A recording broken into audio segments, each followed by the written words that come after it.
Boa noite a todos. Estamos retomando nosso estudo sobre Mateus 24. Hoje, na linha do tempo, avançando na nossa série também na avaliação do cumprimento profético, nós veremos o que os Estados Unidos, na parte da religião, da sociedade, principalmente da união entre os protestantes, estão fazendo para configurar o retorno das águias. Lembrando sempre que as águias representam o poder que atacou a cidade de Jerusalém no primeiro sítio, no primeiro e segundo cerco, representando o poder romano, e futuramente, de acordo com Apocalipse 13, representa os Estados Unidos. Então, em detalhe, com referências, com citações das próprias fontes protestantes, hoje iremos mostrar como esse cumprimento que Mateus 24 nos relata, e principalmente, né, é, a dupla aplicação de Mateus 24 e o que Ellen White tem profetizado há mais de 100 anos atrás, como está tudo isso nos nossos dias, ok?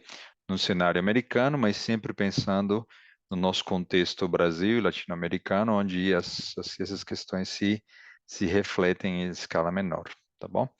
Com esse pensamento, vamos pedir a presença do Espírito Santo para estudarmos a palavra de Deus. Oremos. Bondoso Deus, eterno Pai que está nos céus, nós te agradecemos pelo dia de hoje e agora à noite, por estarmos aqui unidos estudando a tua santa palavra. Queremos pedir que seja com cada um ouvinte aqui ou no futuro através dos canais da internet. Abençoe também ao instrutor, ao Johan, que o teu Santo Espírito esteja sobre ele e que essas palavras aqui, tão preciosas, que nos mostram revelações muito importantes, possam nos ajudar a tornar a vida diferente, a sermos instrumentos, atalaias teus, porque é uma verdade maravilhosa. Abençoe cada família representada aqui, a tua igreja, a liderança das nações, a liderança da tua igreja e a expansão do evangelho. Nós te oramos não por merecimento, pedimos, mas nos méritos de Cristo que vive e reina para sempre. Amém. Amém. Obrigado, Anne. Muito bem. Então, semana passada, apenas sempre como recapitulação, nós vimos de que houve um movimento muito grande, né? Por volta do ano, isso semana retrasada, por volta do ano 1860, 64, e desde aquela época, então já indo para o nosso tempo, esse movimento, aos poucos e às vezes de forma mais acelerada, esse movimento de reforma nacional foi ganhando força.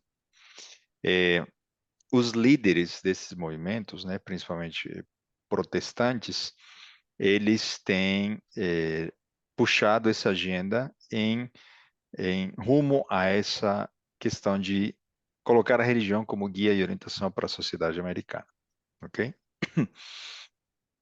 A gente sempre comentou, né? Eles fazem com boas intenções, eles entendem que estão fazendo certo, porém eles não interpretam a Bíblia da maneira como deveria ser interpretada. Por isso sempre estamos colocando o que é o princípio da separação entre a igreja e o Estado, o que as histórias de Daniel 3, Daniel 6 e Apocalipse nos mostra a respeito dessa união ilícita entre a igreja e o Estado, tá bom? Então não adianta ser sincero e estar sinceramente equivocado à luz das boas intenções e principalmente da palavra de Deus. Quando nós confrontamos ambas coisas, o nosso coração nos engana e nos leva a nos aderirmos a ideologias, movimentos religiosos e tantas outras vertentes, ok?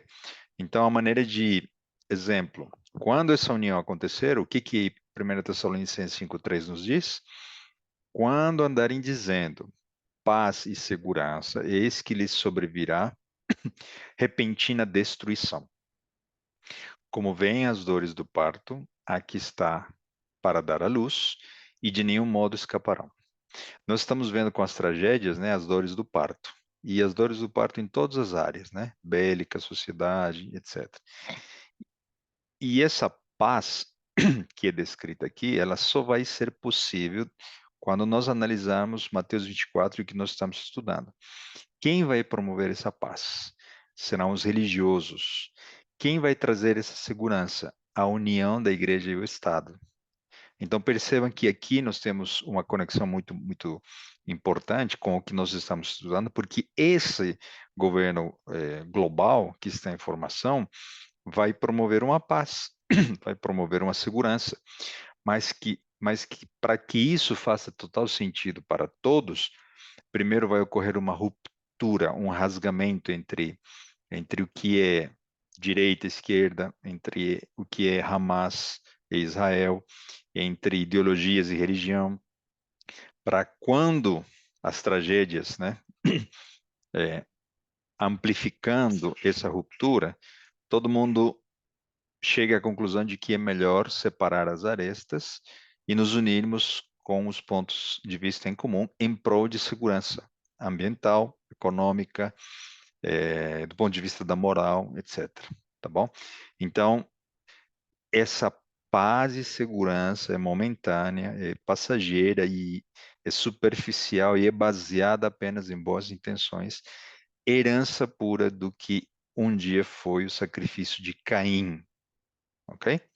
Então, não estamos entrando a fundo nessa questão bíblica, mas sempre estamos trazendo questões bíblicas que estabelecem o fundamento do que nós estamos estudando. Então, hoje, nós não veremos muitos textos bíblicos, mas analisaremos muitas expressões de pessoas de alto calibre, escalão do meio protestante, que são prova e evidência que essa paz e segurança está sendo construída a passos muito grandes, tá bom? O, o filósofo humanista Federico Nietzsche, ele pronunciou uma frase muito intrigante que diz assim: tenha cuidado ao lutar contra o dragão, para que não se torne um dragão. Então, quando nós assumimos um lado, um bando, às vezes nós nos tornamos aquilo que nós estamos supostamente lutando, né? Muitas das vezes, quem afirma que é contra o racismo, eles dizem afirmações que eles ouvem daqueles que eles criticam, né? Então, como cristãos, nós precisamos manter a nossa postura bíblica e não partir para o combate. Nossa missão não é levar o evangelho de que você, fulano, ciclano, né? Pessoa de tal religião, ideologia, bando, você está equivocada por isso, por esse motivo. Não. Nosso papel é mostrar a verdade para que a luz brilhe e eles percebam essa situação.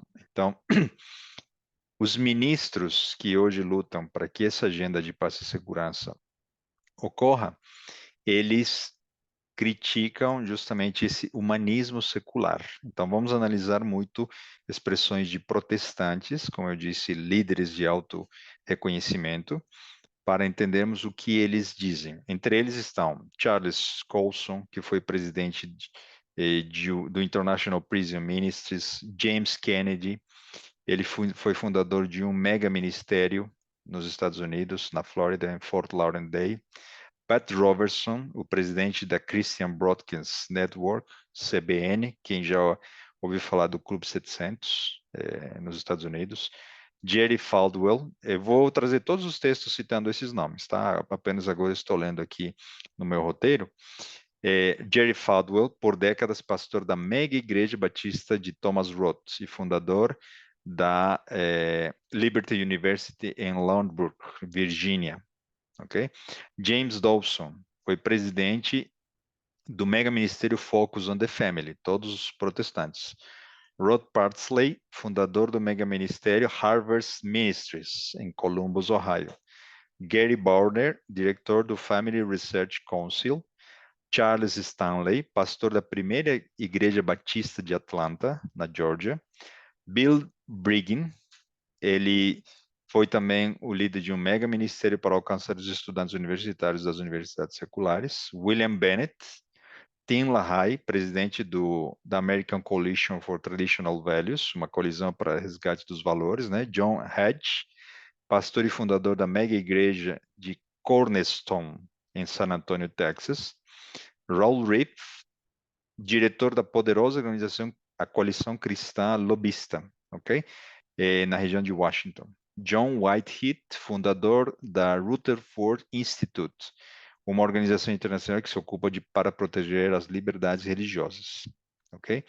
Então, muitos desses líderes estão trazendo expressões desde a década, agora estamos avançando no tempo, desde a década de 1980, 90 para cá, já deixamos 1860, 1888 para trás, no sentido de reconstruir o mesmo argumento e o mesmo discurso que nós já estudamos há 12 estudos passados, tá bom? Sempre o foco, reinterpretar a Constituição americana, reinterpretar a sociedade e promover a solução através das leis sendo aplicadas nos Estados Unidos, tá bom? Então, eles vão escrever vários livros, né? No intuito de proteger a família, ok? Existe um livro chamado Contrato com a Família Americana, que descreve a agenda do Partido Republicano no Congresso dos Estados Unidos da América, tá? E aí vem a nossa primeira leitura. Então, quando eu trago leituras e eu compartilho com vocês, eu coloco copiado e colado da fonte, tá bom? A intenção dos pais fundadores estamos falando dos Estados Unidos, né, fundadores do país dos Estados Unidos, era que a cláusula contra o estabelecimento da religião nunca fosse usada pelas instituições políticas para beneficiar a uma religião à custa de outra. Os europeus criam que o sistema europeu, que apoiava oficialmente as religiões estatais, não beneficiava a nenhum deles, quer seja Estado ou Igreja. De fato, peregrinos e puritanos fugiram de tais sistemas. Isto é o que significa a verdade da frase separação da igreja ao Estado. Ou seja, no seu início, os protestantes que fugiram da Europa, eles abominavam a união da igreja com o Estado. Claramente isso foi herança e princípio de fundação dos Estados Unidos, ok? William Rehnquist, quem foi chefe da Corte Suprema dos Estados Unidos em 1985, discordou da maioria dos juízes na decisão de um caso sobre oração em escolas públicas. Oração em escolas públicas, o debate era, né? As escolas devem permitir oração? Então, o que ele afirmou? Olha o que um juiz disse, né? É, perdão. Ele disse aos redatores da Constituição que tinham unicamente na mente a necessidade de quê? Proibir que se designasse uma igreja em particular como a nacional e impedir que o governo federal favorecesse uma denominação ou seita religiosa acima das outras. Então, ele, em 1985, já começa o quê? A querer reinterpretar a Constituição e dizer, olha, não, o que a nossa Constituição não está dizendo é que nós não devemos unir a igreja ao Estado. O que ela está dizendo é que nós não devemos favorecer apenas uma igreja, já que teve uma explosão de seitas, né, e igrejas protestantes. Então, diante dessa situação, ele apela para não favorecer uma delas, ok? Ele continua, né?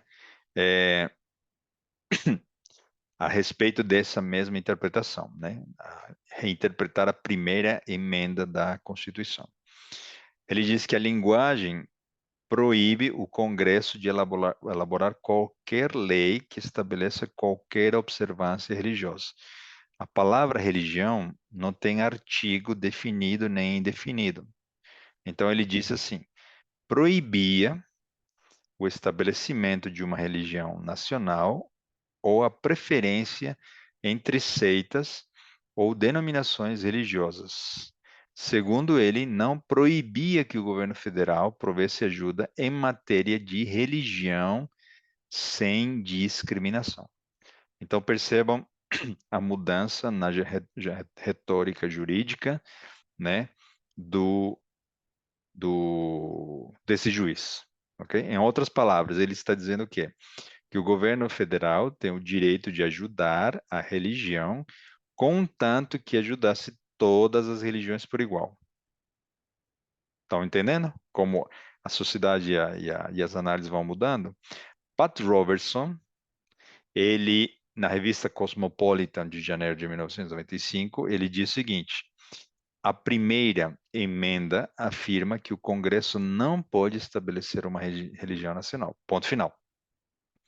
Não existe nada em absoluto na Constituição que se aplique aos estados. Olha o precedente aqui, um protestante já dizendo, olha, o governo federal não pode, mas cada estado é independente para poder escolher e decidir.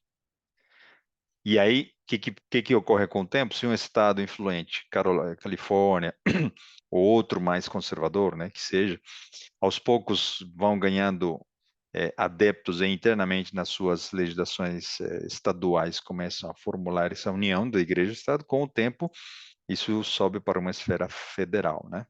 Então é por isso que existe um movimento que defende os direitos dos estados com esse movimento protestante. Então as primeiras duas cláusulas afirmam que o Congresso Federal não pode redigir uma lei religiosa, mas não proíbe explicitamente que os estados individuais o façam. Então, de modo que existe um movimento no qual afirma que os estados individuais podem reclamar mais independência do governo federal, ok? E essa jornada tem ocorrido em alguns estados mais conservadores, como nós vimos no estudo passado, o estado de Kansas, né?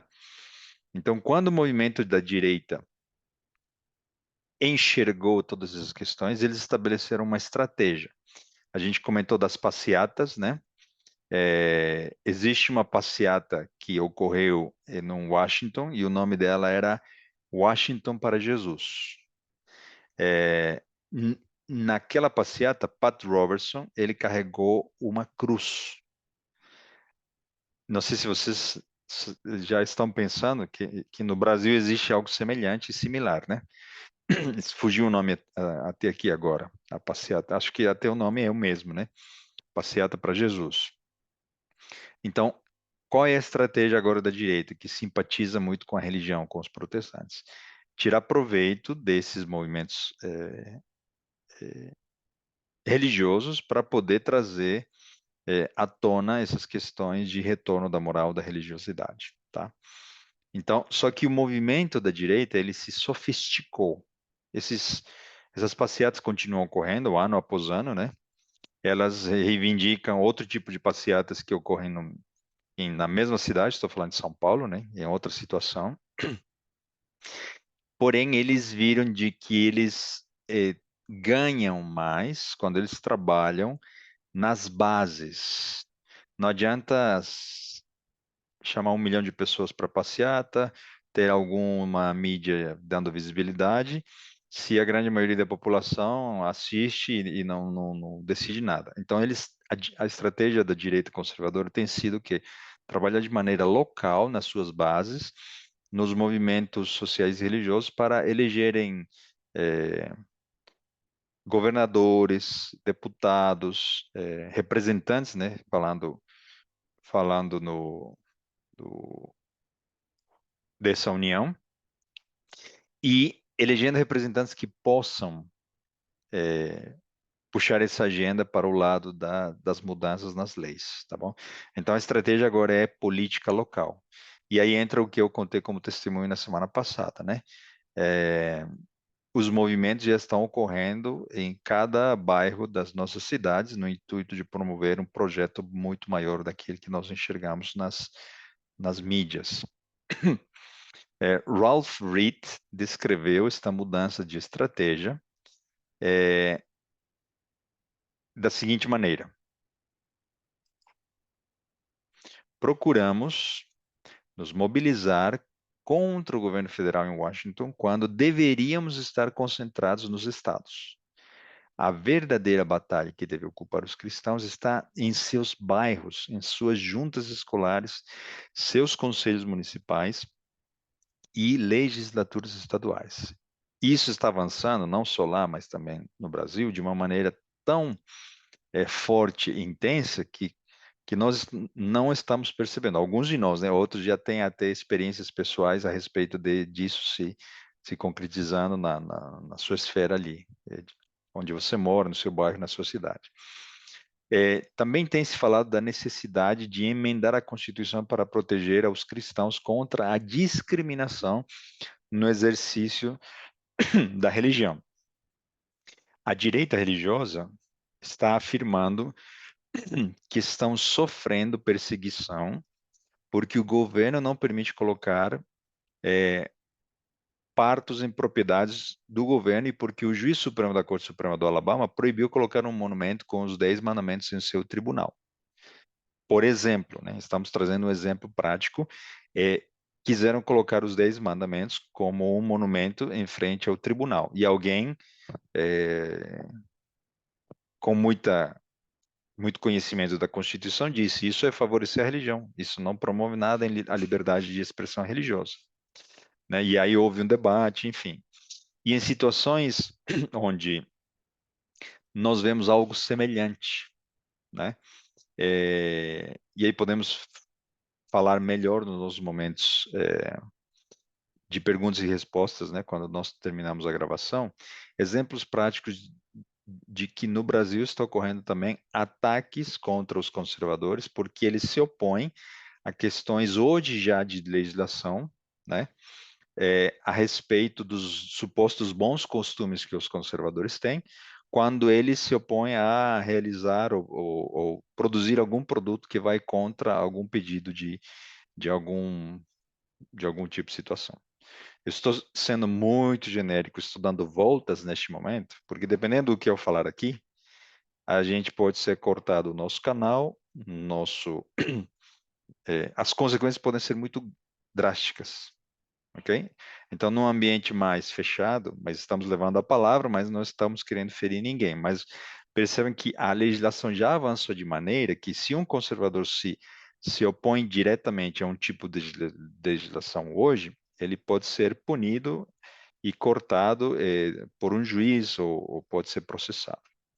Então, eu vou dar esses mesmos exemplos de forma mais aberta e clara no momento das nossas perguntas e respostas ao vivo, tá bom? Então, estou dizendo isso o quê? Porque, e aí eu estou trazendo uma questão, né? O lado opositor à direita conservadora é aquele que defende agendas que vão em favor de quê? Do apoio à liberdade religiosa de forma completa, o que é positivo. E aí ele vai abraçar junto várias ideologias. E dentro dessas ideologias, justamente estão aquelas que ferem os conservadores. E aí entra aquele embate que a gente sempre tem falado, né? A ideologia fere o conservador e o conservador se sente atacado, a sua liberdade, né, de exercer a sua fé se sente atacada quando um juiz, por exemplo, delibera contra essa sua prática da religião. Então, esse movimento de indignação vai ganhando força e vai crescendo de maneira que, quando o embate fica mais acirrado, vai ocorrer essa ruptura, de maneira que a união dos conservadores vai crescer tanto que isso vai favorecer a imposição num determinado país, estamos falando dos Estados Unidos, da religião através de leis, tá bom? Então eu citei um exemplo muito, muito interessante. Por que não colocar, imagine no nosso caso, no Brasil, né? Por que não colocar um monumento dos 10 mandamentos, duas tábuas da lei, diante do nosso município, da sede da Câmara dos Vereadores, do estado onde nós moramos? Está certo ou errado? Como cristãos, nós deveríamos ter a resposta, certo? Primeiro, nós não deveríamos provocar, todos deveríamos ter liberdade de expressão, porém, nós não precisamos trazer o Estado favorecendo a questões, inclusive bíblicas, só porque nós queremos levar esses supostos 10 mandamentos para as pessoas, através de um monumento. Então, está errado do ponto de vista bíblico, por quê? Porque não é dessa maneira que nós levamos a lei de Deus e a palavra de Deus para as pessoas, certo? Não é abraçando a política e as autoridades. Sempre tem que existir uma separação entre igreja e Estado. Então percebam a cilada, né, do inimigo. O inimigo diz: leve o evangelho através da imposição de leis que levem as escolas a cumprir os 10 mandamentos, por exemplo. Embora cumprir os mandamentos seja bom e seja bíblico, nós não podemos obrigar a todas as pessoas das escolas a que façam isso, porque isso vai contra a liberdade de consciência. Deus detesta que a liberdade de consciência seja forçada, tá bom? Então, eles afirmam: olha, o governo está nos perseguindo porque não apoia a nossa religião cristã. Os juízes estão nos perseguindo porque eles estão decidindo contra a minha, a minha prática cristã e conservadora. Então, essa indignação, como eu disse, está crescendo. E o outro lado está provocando cada vez mais para que ocorra essa indignação de tamanha e tome tanta envergadura, né, que depois faça todo sentido para a sociedade dizer vamos impor a moral novamente no nosso país através de leis, tá bom? No livro O Contrato com a Família Americana, né, é, existe essa expressão que está nesse livro, diz, temos visto uma erosão constante dos direitos religiosos dos americanos. No Brasil está ocorrendo a mesma coisa. Você pode até citar no nosso momento de discussão vários exemplos. Chegou o tempo de emendar a Constituição com o objetivo de restaurar as pessoas de fé em seus direitos de livre expressão. Então, outro assunto que é muito perigoso a gente também falar é a questão da liberdade religiosa. Qual é a melhor abordagem de liberdade religiosa? Ok? Vamos, estou lançando assuntos para a gente conversar depois, tá? Mas o que estou dizendo, né? Questões de aborto, de homossexualidade, de liberdade religiosa e outros assuntos mais, dependendo de como você fala de acordo com a sua convicção, vão trazer consequências através do julgamento de juízes hoje nos nossos dias, né? Então, as questões polêmicas que existem um embasamento bíblico, a gente tem muita clareza, mas a gente tem que tomar cuidado para não ser motivo de que o lado opositor gere uma ação que venha provocar o lado conservador para que nós,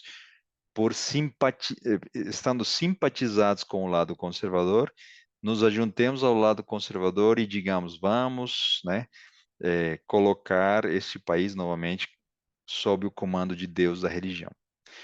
Nós tendemos, como adventistas, a simpatizar com o lado conservador por causa desses motivos que eu estou citando. Mas nós vamos ver se isso procede ou é bom, ou qual é a cilada do inimigo com ambos os lados, tá bom? É, tão forte começa a ser o discurso dos conservadores, né, que eles começam a dizer, olha, é, essa questão da liberdade de expressão, ela é uma cilada. Na verdade, é, quem, né, gosta dessa separação entre igreja e Estado são os humanistas seculares. E eles falam esse termo, humanistas seculares, aqueles que são da esquerda, aqueles que não são cristãos ou que são opositores à religião cristã, etc. Tá? Então, eles vão dizer, se você, né, que não é cristão, etc., mora neste país, os Estados Unidos, e você não está de acordo a viver com o país, né, com normas cristãs, então você pode sair e abandonar a nossa nação, ok? A senadora do estado da Alaska, né, Edna DeVries, disse uma vez que os que não são cristãos devem sair do país. Isso está citado no livro de Clifford Gonstein, O Dia do Dragão. Okay? A direita cristã, então, vai se queixando porque disse aos estudantes que não lhes é permitido orar em escolas públicas. Isso tem ocorrido em vários locais e cidades e escolas, de maneira que eles reivindicam o direito deles orarem, tá? Então, a Constituição garante a livre expressão individual da religião, mesmo em terrenos de escolas públicas. Os alunos podem levar para a escola suas Bíblias e lerem quando queiram, e podem formar grupos voluntários para estudá-la. Alguns professores, sem escrúpulos, têm recriminado os estudantes que fazem isso, mas sempre que ocorre uma demanda judicial, os professores perdem a causa. Então, o governo deve manter-se neutro em matéria de religião. Não pode favorecer cristãos, muçulmanos, judeus ou outros. Mas a gente vê sempre que a maioria tende a ganhar favor político e a maioria tende a forçar os das minorias a aceitarem questões contra a sua consciência, né? E como é que fica com essa questão quando vem época de eleição, por exemplo? Para qual lado os políticos vão? A gente sabe muito bem de que eles vão para o lado onde eles vão encontrar mais votos. E se preciso for, eles vão falar de Deus, eles vão falar de conservadorismo, vão falar que são cristãos há muito tempo, eles vão dizer diversas situações para ganhar votos, né? A ganharem adeptos. Então, não se enganem, e a gente vê exemplos, né, muito claros hoje. Muitos pastores têm assumido cargos políticos das religiões protestantes porque eles querem levar esse evangelho para a sociedade. Então, as atividades religiosas não têm sido apenas a ênfase do seu ministério. Eles já extrapolaram e já são políticos. São políticos que estão muito abraçados com partidos de direita conservadores. Estou falando dos Estados Unidos e do Brasil, tá? Então, é, eles gostam de marcar presença em locais onde tem esses políticos, né? Passeatas, eventos religiosos. Eu vou trazer um exemplo aqui do que nossa referência, nossa apostila de referência do pastor Stephen Bohr está trazendo. Durante a presidência de George Bush, se ouvia falar, e aí estamos falando de uns 15, 20 anos atrás, né? Ouviu-se um relatório que dizia, né? Eles tinham pouco apreço pela agenda da direita religiosa, mas eles até achavam um pouco extremista, né? Mas quando eles falavam de maneira pública, eles falavam que apoiavam os cristãos e os republicanos eram a melhor escolha para os cristãos. Então é um exemplo de que o político, dependendo de onde ele fala, né, de forma privada ou pública, ele vai mudar o seu discurso. Mas agora eu vou trazer algumas situações de Tim LaHaye. Ele já é um líder protestante. Ele disse na revista Times, em 2 de setembro de 1985, né, sugeriu que os 25% dos trabalhadores federais deveriam ser ocupados pelos cristãos conservadores. Ele já começa a chutar o balde, né? Ele já começa a dizer, olha, os cristãos conservadores têm melhor caráter para ocupar postos em funções federais. Ele também diz que nenhum humanista dispõe das qualidades necessárias para ocupar um ofício governamental. Olha para onde pode ir alguém que diz que está interpretando de maneira correta a palavra de Deus. Como filho de Deus, nós não podemos discriminar alguém que é ateu, alguém que não é, alguém que não está na nossa comunidade religiosa. Ao contrário, nós não deveríamos fazer isso. Mas o que que ele está propondo? Em prol de quê? Da colocação da religião como algo bom, ele está discriminando aqueles que não acreditam na religião, tá? É, e é lógico, o outro bando, o outro lado, né, aqueles que são supostamente humanistas e seculares, eles vão se sentir atacados, reprimidos da mesma maneira.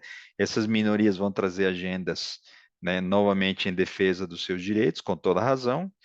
E aí a luta, esse suposto conflito entre a tese e a antítese ganha força, ganha muita luta, né, na mídia, nos julgamentos, nos processos, etc, etc, de maneira que o que o inimigo deseja é justamente promover o conflito para que depois ocorra a paz e amor, né, e uma segurança temporária, como a gente citou no texto de Tessalonicenses, tá bom? Então, nas décadas de 1980 e 1990, os protestantes e os católicos começaram a unir-se cada vez mais. Billy Graham, em 12 de agosto de 1993, apareceu no programa Good Morning America, e na época em que João Paulo II estava de visita nos Estados Unidos, Billy Graham disse: Eu admiro o Papa. Nós tratamos dos mesmos assuntos morais. Então, aqui nós vemos um exemplo da união entre católicos e protestantes por algo bom, moral, moralidade. Porém, a gente já vê o quê? A união entre ambos grupos, né, cristãos. Em outra visita a de João Paulo II aos Estados Unidos, em 21 de janeiro de 1998, o notável jornalista Larry King entrevistou Billy Graham no programa Larry King Alive. Assim, a gente vai copiar a conversa deles. Vejam aqui.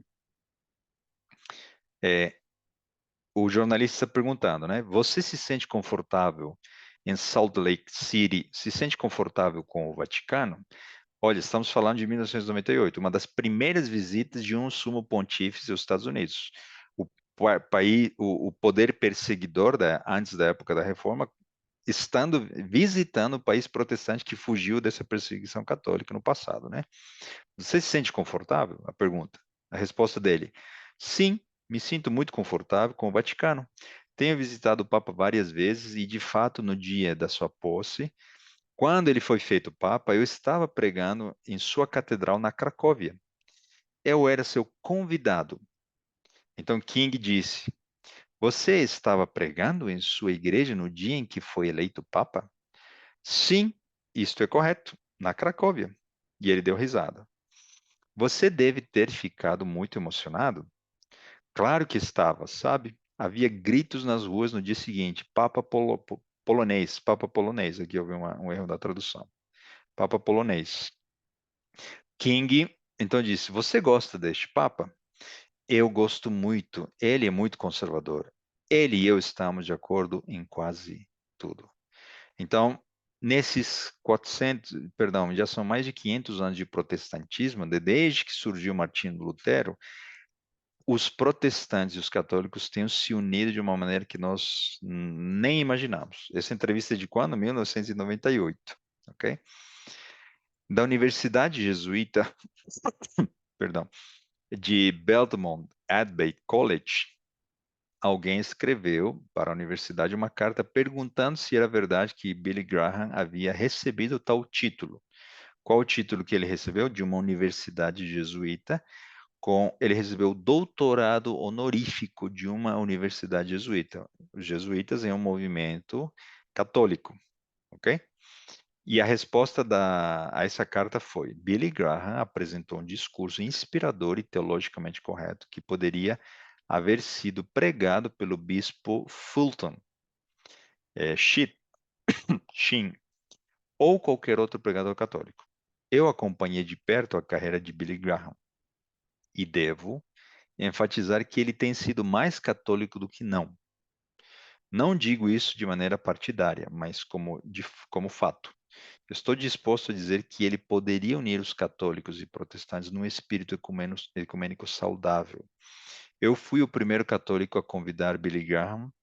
Eu sei que ele vai pregar em 3 universidades católicas no próximo mês. Acho que ele será convidado no futuro a pregar em mais universidades católicas do que protestantes. De modo que estou feliz em responder a sua pergunta.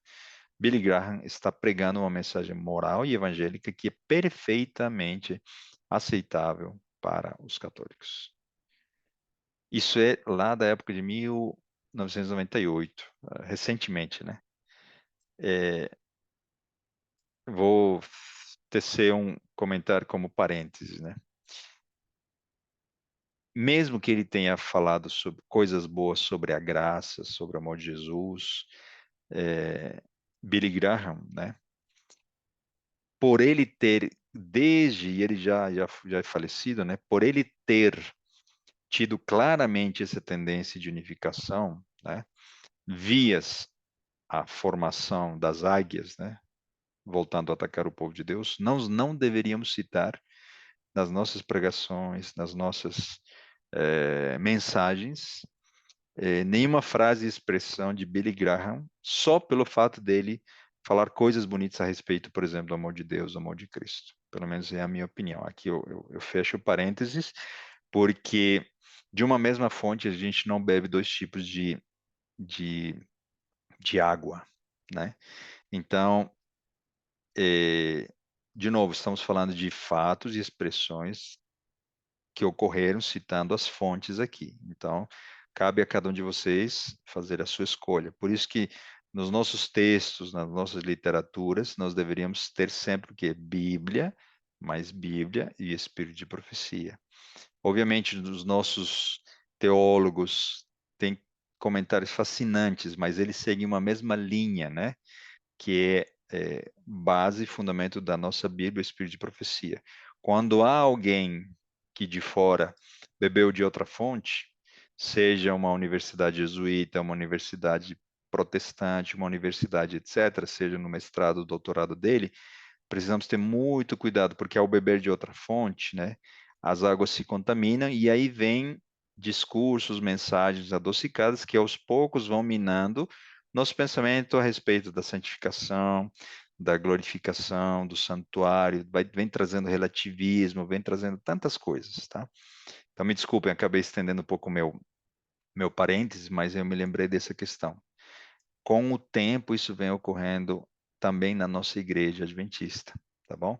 Então, vamos analisar tudo isso. Estamos ganhando na cronologia do tempo, como isso está ocorrendo lá fora. E vamos sempre olhar para dentro também, ok? Ralph Reed, em seu livro Politicamente Incorreto, né, na página 16, ele disse assim: o futuro da política americana reside na força crescente entre evangélicos e seus aliados católicos. Eles cooperam em assuntos que têm em comum e apoiam os candidatos. Eu estou só pela questão do tempo. Ele menciona uma nova aliança.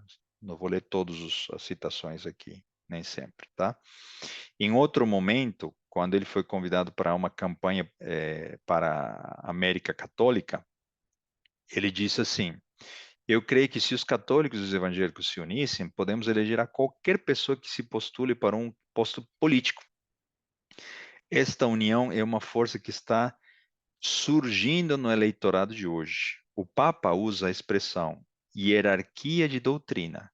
O padre Robertson afirmou: obviamente, alguns ensinamentos são mais importantes que outros e temos que estar de acordo nos pontos essenciais e permitir flexibilidade quando se trata de outros pontos que são menos essenciais na fé. É possível ser flexível com a mentira disfarçada de engano, mesmo que 98, 95% bem disfarçada? O que em contraposição a essas expressões falaria Ellen White? Quando as principais igrejas dos Estados Unidos, ligando-se em pontos de doutrinas que lhes são comuns, ele escreveu mais de 100 anos antes do que nós estamos lendo aqui, né? Influenciarem o Estado para que imponha os seus decretos e lhes apoie as instituições, a América do Norte protestante terá então formado uma imagem da hierarquia romana. E uma aplicação de penas civis aos dissidentes será o resultado inevitável. Eu estava lendo, não me lembro agora a fonte, mas eu vou compartilhar aqui com vocês. Quando essa imagem for formada, é irônico, né? Mas aqueles que querem trazer de volta a moral da sua nação, eles vão levar, na verdade, ao incumprimento da lei de Deus. O que a lei de Deus diz no primeiro mandamento, né? Não terás outros deuses. Essa suposta nação, ela vai ter outro Deus ao querer resolver os seus problemas pela sua própria sociedade, pela sua própria legislação e pelo seu próprio governo. Não terás outra imagem não criarás imagem, né? Eles vão criar o quê? Uma imagem de falsa adoração, uma imagem da besta, como nós já estudamos em Apocalipse. Não falarás o nome de teu Deus em vão. Eles estão usando o nome de Deus, o nome da religião, o nome da Bíblia em vão para criar um falso sistema de adoração. Lembra-te do dia de sábado. O que eles vão fazer com o sábado? Eles vão pisotear o sábado. Deus não mudou a lei de Deus, Deus não errou, mesmo quando seu filho ressuscitou. Isso não é motivo suficiente para mudar e alterar o verdadeiro sábado. Então, os 4 primeiros mandamentos da lei de Deus, eles serão pisoteados com essa boa causa, né? Trazer de volta a moral para a sociedade. Vamos adiante. Nesse livro, Evangélicos e Católicos Juntos, está escrito o seguinte: ao participarmos juntos por várias atividades com o movimento em favor da vida e a renovação carismática, os evangélicos e os católicos perceberam que são irmãos e irmãs em Cristo. Nós não vamos entrar no mérito de analisar esses movimentos, mas é, houve uma clara intenção ao se criar um movimento da renovação carismática de que trazer de volta os irmãos que abandonaram um dia as nossas fileiras, né? Parafraseando alguém que é católico aqui, certo? por amor a eles, vamos resgatá-los, vamos trazê-los de volta. Já que eles têm um perfil diferente de adoração, vamos nos adaptar a esse perfil e vamos trazer de volta os nossos irmãos dessas igrejas filhas para retorno à igreja mãe. Nossa preocupação era e segue sendo que as inimizades entre evangélicos e católicos ameaçaram enfraquecer a imagem de Cristo, transformando a América Latina numa Belfast de guerras religiosas. Ok? Então, uma outra questão. No periódico, no jornal US Today, alguém comentou sobre esse tratado dizendo assim: os líderes estão pedindo aos 52 milhões de católicos e aos 13 milhões de evangélicos que não se mantenham aleijados uns dos outros teologicamente e que se ponham um fim ao proselitismo agressivo. Ou seja, para de agredir o outro, né? Para de falar que o Papa é a besta, para de falar de que tal coisa é assim, para de falar de que o protestante fulano está errado, para de falar de que o católico não deveria adorar imagens, para de falar de que o católico está errado, para de falar de que o protestante é, ele está indo contra os bons costumes católicos, a tradição, está criticando o fugiu a palavra aqui, a tradição católica, né? Então, esse tipo de ataques que foi natural na década de 70, 60, 70 e talvez até a década de 80, inclusive chegando até nós, né, nas nossas fileiras, e não estou dizendo que falar dessa forma esteja. é, é, eu concordo que está errado. Nós não podemos levar o evangelho apontando o dedo para as pessoas que têm esse tipo de práticas. Nós precisamos mostrar a verdade, não apontar o erro, né? Essa é a maneira correta de levar a mensagem. Mas o que tem ocorrido isso com todos os protestantes, todos os católicos, inclusive nós adventistas?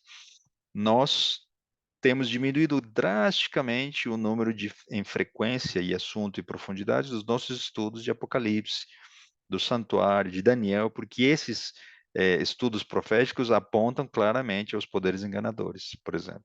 E por questões de não identificar esses poderes da maneira como a Bíblia explica e o apresenta, é, não se fala tão abertamente quanto se falava na década de 70 e 80. Não estou dizendo que eles estavam certos em o tempo todo apontar o dedo para a ferida, né? Não é essa abordagem. Mas nós estamos indo para o outro lado da moeda, né? Que ficar apenas com assuntos que são limitados ao átrio do santuário, certo? A cruz de Cristo, a sua morte e apresentar o batismo. Nós precisamos falar do lugar santo, do lugar santíssimo, de todos os móveis, né? Para quem não fez a nossa série do santuário, ela é fantástica e maravilhosa. A nossa mensagem é muito mais profunda, ok? Então, esse proselitismo agressivo, ele tem mudado ao longo das décadas e hoje estamos em um outro patamar, né? Enfim, um dos signatários do documento foi Kate Fournier, quem escreveu um livro que tem gigantescas implicações teológicas. Uma Casa Unida, na página 336, ele disse assim: os católicos, protestantes e ortodoxos podem se unir, têm que se unir, se estão unindo. E esses ortodoxos são quem? Hoje representam os que estão hoje na Rússia, no leste europeu. Está ocorrendo o quê? Uma ruptura, por enquanto, no ponto de vista bélico, mas no ponto de vista religioso já houve uma aproximação. Francisco e outros aí fizeram verdadeiras alianças com o Papa dos cristãos ortodoxos. Então, depois dessa ruptura, haverá uma paz. Lembre-se disso, certo? Precisa ocorrer o conflito, a guerra, a separação, para que a paz seja mais intensa e mais desejada. O muro de separação está se quebrando e porções do muro já estão caindo. Os cristãos estão se despertando e estão se dando conta que são membros de uma mesma família. Kenneth Cancer, na revista Christianity, ele escreveu o seguinte: finalmente, os católicos evangélicos podemos trabalhar juntos. Nosso esforço unido em áreas irá influenciar grandemente o nosso mundo para o bem. Então, mais do que a gente está repetindo aqui, tá? Então, não vou demorar muito para não alcançar também a leitura de vocês, no aspecto de confirmar o que a gente está propondo aqui. Pat Robertson, um dos líderes mais influentes ainda hoje, né? ele disse o seguinte: francamente, creio que se os evangélicos e católicos na América trabalharem juntos, veríamos muitas iniciativas em favor da família em nossa sociedade que serviriam como contrapeso efetivo contra algumas das iniciativas radicais e esquerdistas. Ele já falou de forma aberta, né? Contra o outro lado opositor, a antítese, ok? Não é novo esse discurso, não é nova essa questão. Chuck Colson, ele escreveu a introdução do livro de Kenneth Furian, no Católicos Evangélicos. Ele diz assim: chegou a hora em que todos os cristãos devemos nos ajudar, apesar de nossas diferenças confessionais e tradições, com o fim de participar numa causa comum. Estou avançando na leitura, pela questão do tempo. Mas em suas raízes, aqueles que foram chamados por Deus, sejam católicos ou protestantes, são parte do mesmo corpo.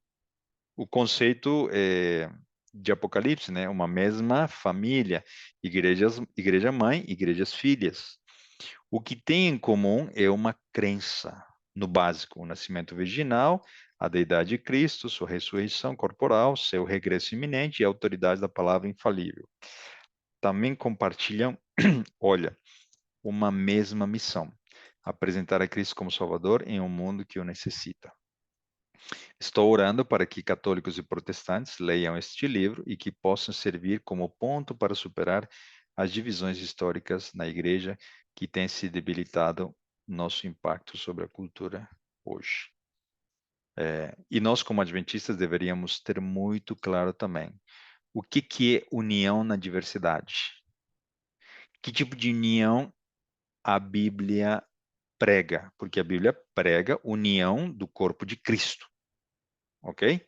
Precisamos ter claro o que é a união do corpo de Cristo. Agora, outro conceito que precisamos ter claro: qual é o corpo de Cristo? E terceiro, né?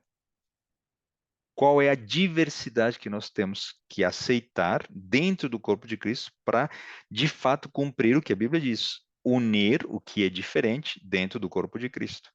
O que está ocorrendo neste caso é, fora do corpo de Cristo, uma tentativa de união, aceitando a diversidade, seja ela qual for, mesmo aquela que vai contra os princípios bíblicos. Não sei se eu fui claro com isso, e se vocês quiserem exemplo, nós podemos falar nos nossos momentos ao vivo de perguntas e respostas, tá bom? Então imaginem se hoje Martinho Lutero ele fosse ressuscitar. Como que ele veria essa união entre católicos e protestantes? Será que ele chegaria a ter um infarto? Porque ele vendo até onde chegou o movimento protestante, ele vai ver de que quem mudou foram os protestantes, porque o catolicismo continua sendo o mesmo, com pequenas variações e adaptações e acomodações ao longo dos séculos, né? Vale o comentário. Então, é muito, muito intrigante como ao longo dos séculos o movimento protestante perdeu na sua essência o que os seus fundadores propuseram. E nós, como adventistas, também precisamos olhar para os nossos fundadores para ver se nós estamos acreditando como nossos fundadores acreditavam, ou nós estamos sendo mudados pelo mundo, pelo novo protestantismo, pela proposta de união das igrejas e por esses temas que eu citei, né? Como nós nos posicionamos diante do corpo de Cristo, da união, da liberdade religiosa, que tanto tem se falado ultimamente, ok? John Swavely, que se opõe ao espírito ecumênico, ele diz o seguinte: nós cristãos temos diferenças importantes, mas temos muito mais em comum em nossas crenças e missões. Precisamos o quê? Uma fé correta. Precisamos de uma igreja unida. Temos várias coisas em comuns, apenas pela questão do tempo, né? E continua. Os bispos católicos romanos estão atuando politicamente para acabar com a separação entre a igreja e o Estado. Estão contraindo uma aliança informal com os protestantes fundamentalistas, não somente no assunto do aborto, senão também no intento de pressionar que o governo apoie economicamente a educação nas escolas privadas, na igreja e as grandes denominações protestantes. tendo sido efetivamente silenciadas pelo ecumenismo, pois têm medo de ofender a hierarquia católica. Ok? Então percebam, estão contraindo uma aliança informal com os protestantes. Isso já muitos anos atrás. Aqui é citado um desses temas, né? E pela questão do tempo, creio que vai ser mais conveniente, né? Estou olhando aqui o número de slides que faltam e não, nós não vamos acelerar sem necessidade. Vamos dividir esse estudo em duas partes, tá bom? Então eu vou terminar aqui é, com o que dois professores da Universidade Batista, que fundou Jerry Falwell, da Universidade Batista, né? Na revista Liberdade, na revista Liberdade em 1986, está escrito aqui. Estamos buscando estabelecer uma aliança política entre a Igreja Católica Romana e os protestantes conservadores, que teria um impacto profundo em temas como o aborto, a vida familiar, as políticas educacionais e a moralidade pública. Dois professores de uma igreja batista, de uma universidade batista, perdão, avaliando o movimento que a sua igreja estava tendo, eles estão fazendo uma leitura totalmente correta. Essa aliança entre a Igreja Católica Romana e os protestantes conservadores vai ter o quê? Impacto profundo em temas citados aqui. Quem está mudando para eles? Os protestantes, né? Então, como eu disse, para não acelerar muito e pela questão do tempo, eu gostaria de terminar com um texto bíblico, tá? E depois nós vamos retomar nosso estudo nesse slide aqui, que diz o seguinte: E surgirão muitos falsos profetas e enganarão muitos. Até que nível nós conseguimos identificar esses falsos profetas? Aonde eles estão? Aonde eles estão bebendo das suas fontes para posteriormente ensinar à sociedade, seja ela católica, protestante, seja ela adventista. Precisamos analisar à luz da palavra, apenas da palavra, sem criticar e apontar o dedo para uma pessoa em específico, mas precisamos ter discernimento. Como o mundo, como essa união tem afetado nossa maneira de interpretar a Bíblia em temas polêmicos. Qual deve ser nosso posicionamento diante desses temas? Lembre-se, esses temas vão dividir e rasgar a sociedade para depois unir. Alguns deles não serão unidos, né? Não haverá retorno, não haverá mesmo. O inimigo já atacou a família e da maneira como ela se forma, né? Em Gênesis 1, como se forma um casal. Já existem leis que vão contra a maneira que é descrita na Bíblia como se forma uma família. Qual é a segunda instituição que o inimigo está almejando atacar através de leis? O sábado. Então, só olhando para o Gênesis, a gente já vê a fonte para a qual o inimigo está atacando. A família já foi atacada e já existem leis que vão contra. A próxima vítima desses princípios e fundamentos bíblicos que estão em Gênesis é o sábado. E por isso que nós estamos estudando Mateus 24 e em que consiste esse ataque? Através do retorno das águias. Que Deus nos abençoe para que nós possamos sempre e apenas com a Bíblia termos clareza do que está ocorrendo hoje, nos nossos dias, independente da esfera, do grupo religioso em que hoje nós pertencemos, mas todos nós somos chamados a encontrarmos a verdade na palavra de Deus. Vamos orar? Querido Senhor, nosso Deus e bom Pai, te agradecemos por esses momentos, te agradecemos, Senhor, pela oportunidade ainda de exercermos a nossa liberdade de religião. Nós sabemos, ó Deus, de que o cerco está aos poucos se fechando e aos poucos, publicamente, nós não podemos afirmar algumas frases ou situações porque podemos sermos mal interpretados. Nós sabemos que o Senhor tem poder, de maneira que a tua Bíblia, ela prevalecerá para todo sempre. Na eternidade, nós teremos a tua palavra à disposição nossa, mas hoje a Bíblia e as instituições que o Senhor criou, a família, o sábado, os 10 mandamentos estão sendo atacados.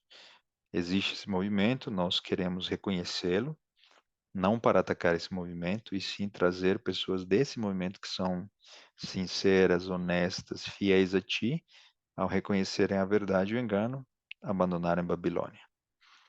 Toque nosso coração para, em primeiro lugar, nós sairmos de Babilônia, que Babilônia saia de nós, o nosso egoísmo, nossos pecados, perdoe nossas falhas, negligências. Prepare-nos, Senhor, imploramos pelo poder do Espírito Santo para termos palavras corretas, oportunas, sempre, para levarmos o Evangelho da maneira correta que o Senhor deseja. Abençoe cada pessoa que está aqui, os que estão ouvindo essa gravação, que a tua palavra seja exaltada sempre. São bênçãos que nós pedimos e agradecemos. Em nome de Jesus. Amém.